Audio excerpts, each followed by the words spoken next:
o rio foi transformado em sangue. Foi logo a primeira, né? Alguém queria acrescentar mais alguma? Moscas.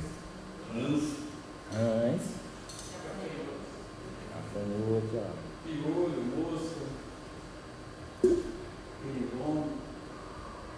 Chuva, né? Teve Hoje, granizo, né? tá acabando, você não... Sim. Tá bem. Ó, tá vendo? Fizeram a lição de casa, então aprenderam aqui, né? Quando teve a aula. Assistiu o filme, né? Então o primeiro flagelo, né?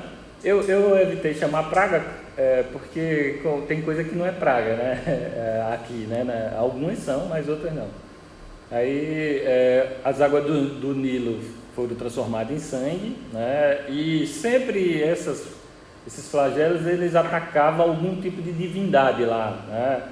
Porque eles tinham várias divindades, os egípcios, né? E de certa forma era para desmoralizar, né? Porque era para vocês vão ver que eu sou Deus, né? E aí acontecia isso.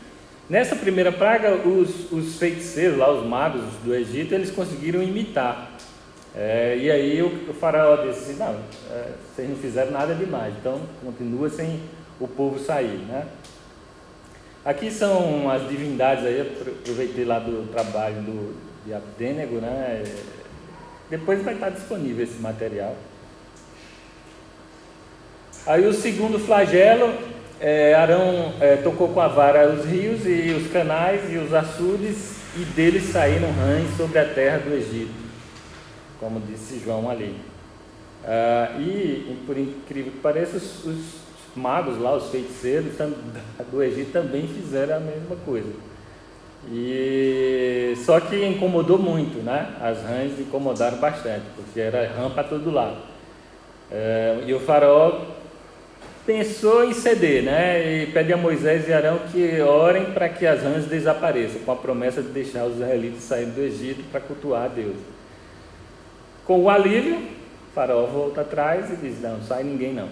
Aí vem o terceiro flagelo, né?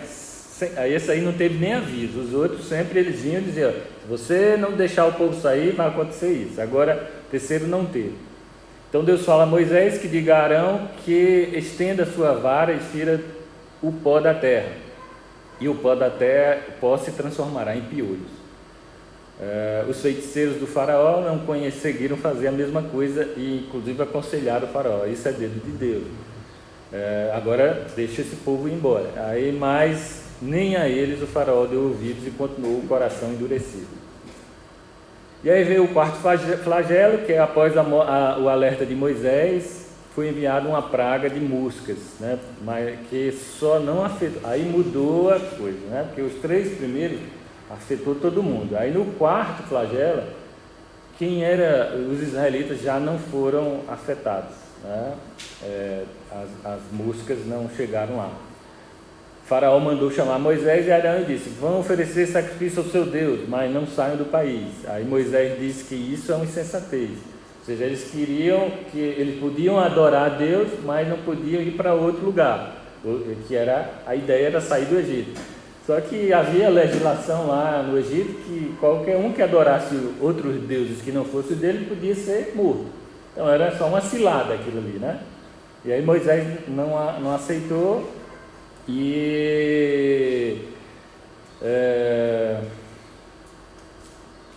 aí combinaram que seria uma viagem de 3 dias no deserto, que era para não se afastar muito, mas mesmo assim quando passou as moscas com o alívio, né, o faraó endureceu novamente o coração.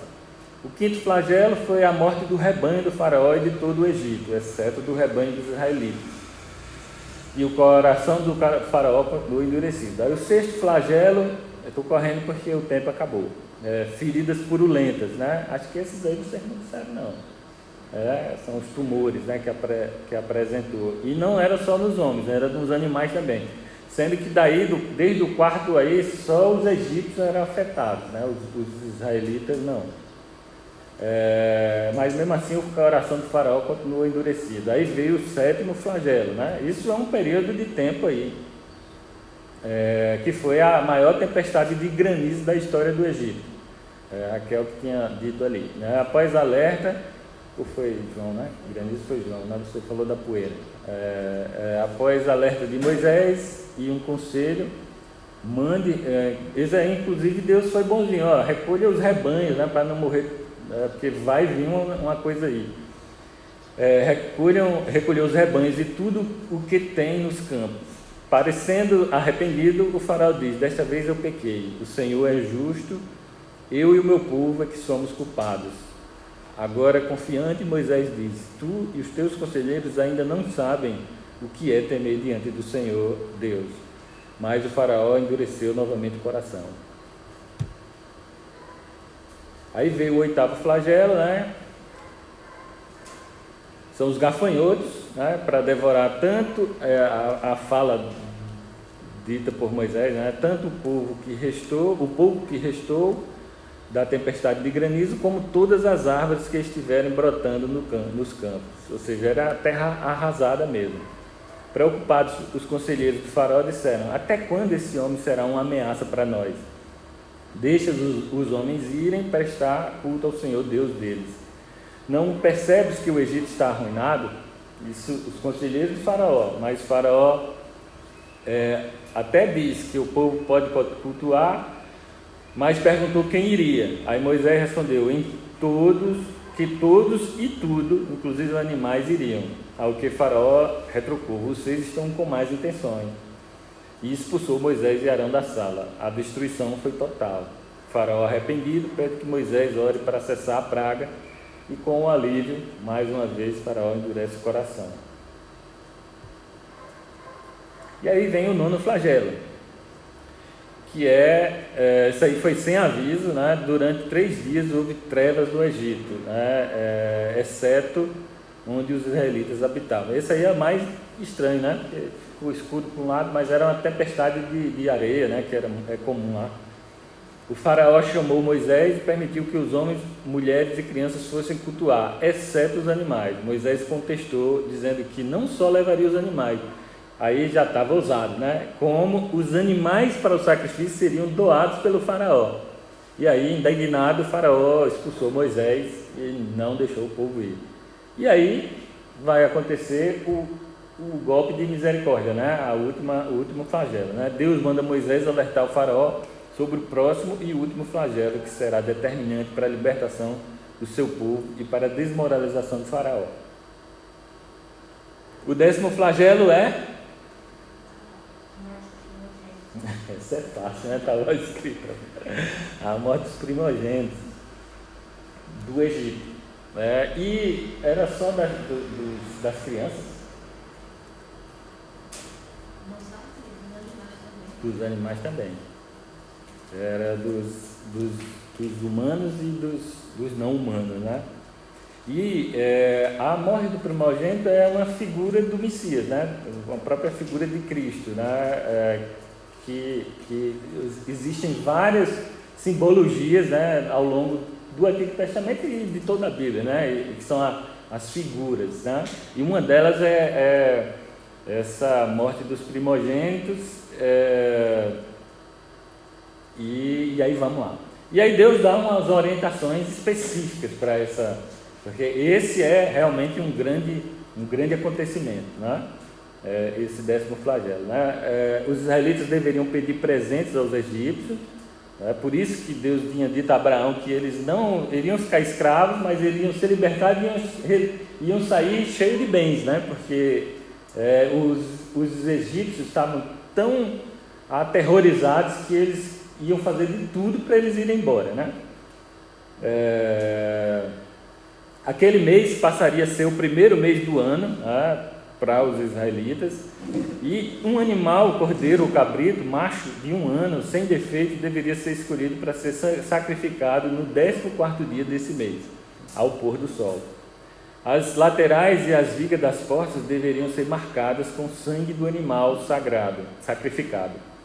A carne para a refeição daquela noite deveria ser assada, acompanhada de ervas amargas e pão sem fermento. Deveria ser consumida até de manhã, e caso houvesse sobra, deveria ser queimada. todos deveriam comer apressadamente e estar prontos para partir. Cinto no lugar, sandália nos pés e cajado na mão. Então, esse é um fato bem mais que Deus, né, fala diretamente com o povo de Israel. E aí, pela primeira vez, porque nessas outras todas as circunstâncias, o povo sempre ficava, né, incrédulo, né, mas dessa vez ele obedeceu integralmente às ordens divinas. Depois de 9 flagelos, né, essa foi a primeira Páscoa, que dali em diante deveria ser comemorada e é anualmente por 7 dias pelos judeus. A nossa Páscoa não é igual a essa deles, né? A nossa é pela morte de Jesus e ressurreição. À meia-noite, o Senhor matou todos os primogênitos do Egito, desde o filho do mais velho do faraó, herdeiro do trono, até o filho mais velho do prisioneiro que estava no calabouço. Eu estou colocando aqui porque é um registro que está na Bíblia, né? E também todas as primeiras crias do gado. Está lá em Êxodo 12, 29. E aí, por fim, no meio da noite, o faraó liberou para sair do Egito os israelitas e tudo que tinham. Foram cerca de 600 mil homens, mais mulheres e crianças, além de muitos outros estrangeiros que os seguiram. Não só saiu os israelitas, mas outros estrangeiros que se aproveitaram, eram escravos também e fugiram. Enfim, está terminando, né? Sei que é uma longa jornada. Após saírem do Egito, a próxima aula, né? Os israelitas fizeram uma longa jornada pelo deserto até a conquista da terra prometida, Canaã. E aí na próxima aula vai ser sobre o deserto. O tempo deles no deserto também não vai ser fácil. Quem vai? Você, Abednego dará a próxima aula. E aí, para finalizar, né, estamos no Egito, fomos marcados pelo sangue do Cordeiro de Deus e vivemos na expectativa de chegarmos à terra prometida. Isso é nós. O Egito representa o pecado, né? Representa a presença do pecado a nos afligir o tempo inteiro. Mas nós já fomos marcados, né? Como o cordeiro que foi sacrificado para que o povo, quando o anjo da morte passou, ele só não mataria aqueles que a casa tivesse marcada com o sangue do cordeiro que foi sacrificado. E no nosso caso, a nossa marca é o sangue de Cristo, né? Que nos purifica de todo pecado. E nessa expectativa, né? De chegar na nossa terra prometida, né? Que é o céu, né? Que nos vai dar a vida eterna. Dúvidas? Alguma coisa mais que queiram acrescentar? Tenho algumas dúvidas com relação a essa questão do endurecimento do coração do faraó. Sim.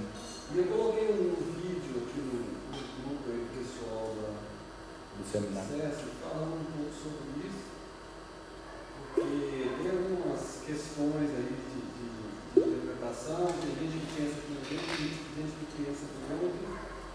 Quando você for olhar, você vai ficar meio confuso, assim, se é Deus que endurece, se é o faraó que endurece.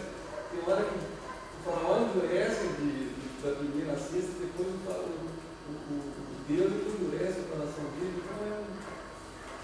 Então não é motivo para perder o sono por causa disso.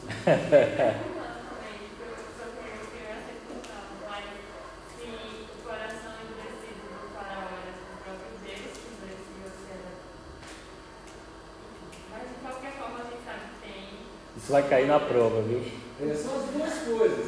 Isso mostra que, apesar da gente ter uma certa liberdade de decisões, Deus interfere, Deus ele muda, ele atua, ele abre o coração, ele dá vida, igual aconteceu com Paulo, né?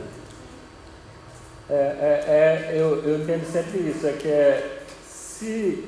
que é para a humanidade também, que o próprio Jesus agradece a Deus dizendo assim, que agradeço, Pai, porque desse esse entendimento até para os pequeninos, né, para aqueles, porque se não, que é nosso entendimento, né, que o Espírito Santo, se ele não mostrar, você não enxerga, aí você só vê o lado o lado ou do seu poder, né, ou do seu fracasso, né? A gente não consegue ver que Deus é quem está no controle, né? Bom, fechamos por hoje.